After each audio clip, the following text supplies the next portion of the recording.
অখিল গগৈ নিজে এখন আসামের যেটা রাজনৈতিক পরিবেশটা বুঝেছেন, উনি নিজেই বুঝেছেন যে ওনার নিজের সমষ্টিটা ওনার হাতে নেই। এখন ওনার হাতে না থাকার জন্যই আজকে বিজেপির শ্রুতলিপিতে উনি আবার আগ বাড়ছেন এই কংগ্রেসের অ্যালায়েন্সটা ভঙ্গ করার জন্য।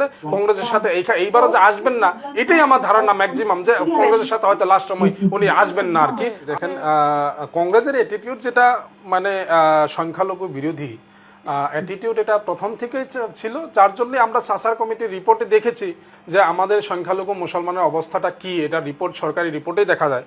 তারপরে দেখেন আরেকটা কথা বিষয় বলছে যে অখিল গগৈ আর তো যেটা কংগ্রেসের যেটা আজকের সময় যেটা মানে মিত্রতা নিয়ে যেরকম ধরনের আপনার কথাগুলো আসছে, এটা আমি মনে করি তাদের একটা বুঝাবুঝির মানে ফল।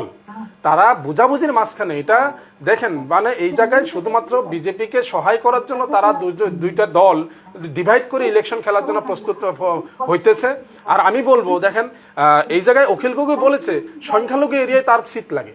সংখ্যালঘু এরিয়ায় কংগ্রেস কিংবা এআইডিএফ যথেষ্ট শক্তিশালীভাবে আছেন।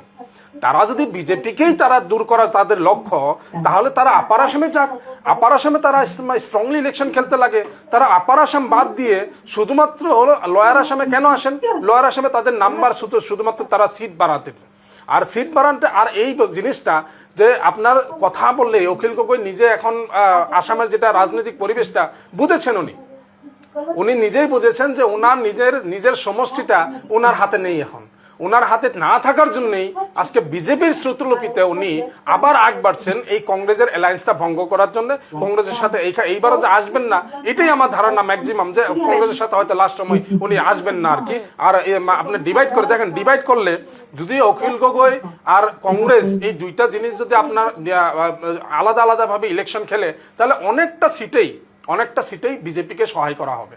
তারা বলছে যে অখিল গগৈ কিভাবে বলতে পারে যে আমি তো পলিটিক্যাল পার্টি খেলতে হবে, কিন্তু এআইডিএফ এখানে দায়িত্ব সহকারে বলছি, আমরা এআইডিএফ যদি বিজেপিকে আমরা দূর করতে চাই, আমরা এরকম ধরনের কোনো কাজে লিপ্ত হব না যে জায়গায় নাকি বিজেপি সহায় হয়, বিজেপিকে সহায় করা হয়।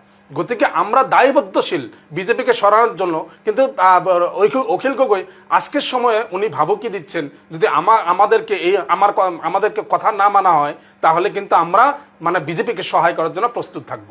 এই অ্যাটিটিউডে দেখা যায় ওনারা আসলেই চিফ মিনিস্টারকে সবচেয়ে বেশি তারা সমালোচনা করেন, কিন্তু সবচাইতে সমালোচনা বেশি ভূপেন বরাও করছিল। গতিকে তারা যে রাত্রেবেলা একসাথে বসে, এটাই প্রমাণ হচ্ছে। আর এই মিত্রতাতে মনে হচ্ছে না যে এই মিত্রতা তারা সফল হবে। আমি অনাগত দিনে এটা পাবলিককে দিচ্ছি, তারা বিজেপি ভোট কাকে দিবে এটা সবচেয়ে চিন্তার বিষয় আছে।